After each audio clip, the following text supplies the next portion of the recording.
Good morning, friends. Happy Tuesday. I'm looking at our weekly academic calendar for reading, and in book 2.2, we are looking at anchor chart on page 23.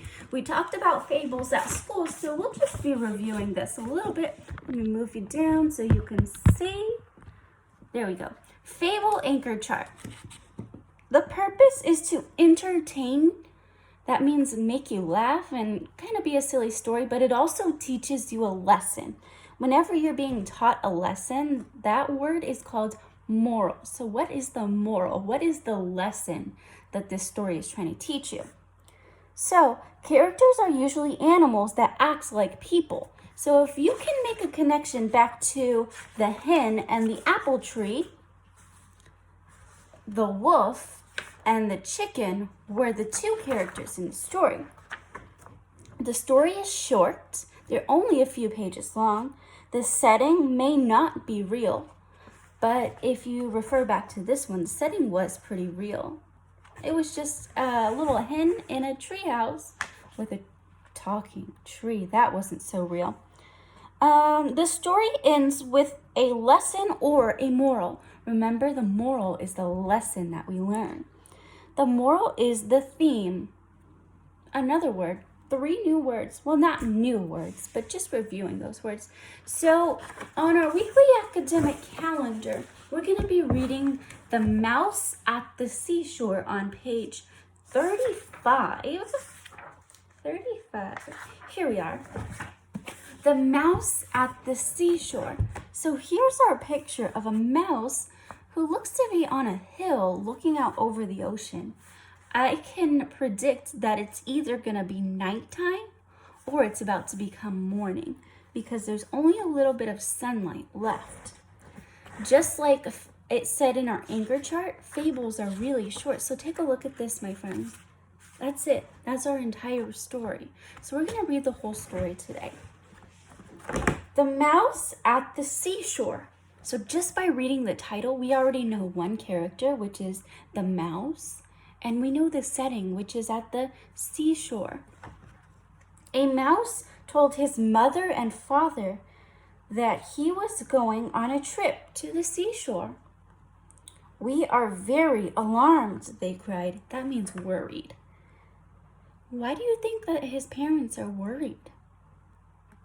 "The world is full of terrors." That means scary things. "You must not go." I'm making a prediction that the mouse did go just by looking at this illustration.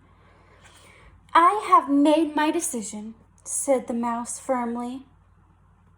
"I have never seen the ocean, and it is high time that I did. Nothing can make me change my mind." So this mouse knows what he wants to do, and nothing's gonna stop him. Not even his parents telling him it's very scary out there. "Then we cannot stop you," said Mother and Father Mouse. "But do be careful."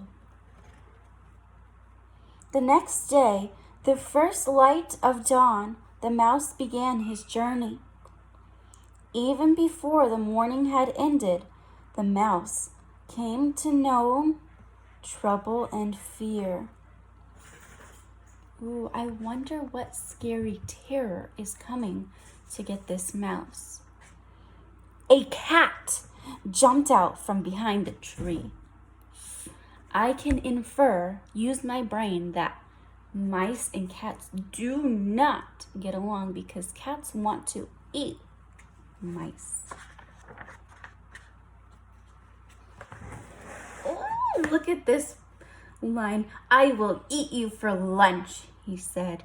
That's very scary. That's probably what his parents told him. Don't go to the ocean because there's scary things out there. It was a narrow escape for the mouse. Whew. Escape means he got away. He ran for his life, but he left a part of his tail in the mouth of the cat. The cat got the end of his tail. I wonder if mice's tails grow back. I know lizards' tails grow back whenever they get chopped off. That's a good question. By afternoon, the mouse had been attacked by the birds and dogs. He had lost his way several times. He was bruised and bloodied. He was tired and frightened. Just like his parents said, he would be scared. At evening, the mouse slowly climbed the last hill and saw the seashore spreading out before him. Oh, I bet you that's a wonderful sight because he actually made it to where he wanted to go. He watched the waves rolling onto the beach, one after another. All the colors of the sunset filled the sky. Ooh, so that tells me that it's gonna become nighttime in this picture. He just now made it and it's almost dark.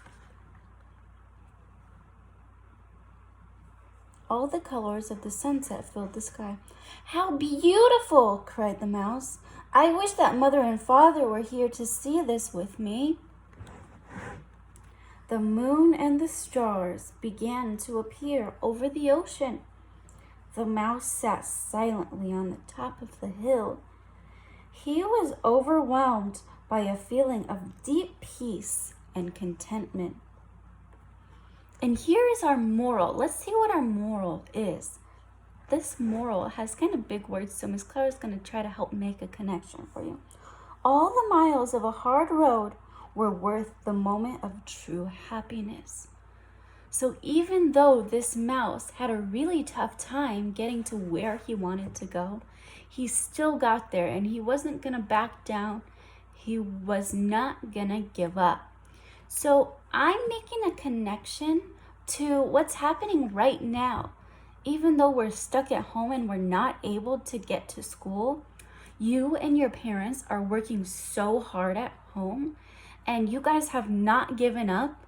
And would you look at that? Without us giving up together and working together, we made it to the end of the year and we were successful. Even though it wasn't like a normal school year, we had a lot of trouble figuring out how to use our internets at home, how you and your siblings were all gonna get your parents' time because your parents have to teach different grades because not everybody in your home is in second grade. So there's been a lot of struggles that we've had, but we still came out with a positive ending. So that's the connection that I'm making to this story. So the moral of this story, even though things are hard, there's still something positive at the end if you don't give up. I'll see you back tomorrow so that we can talk about our graphic organizer.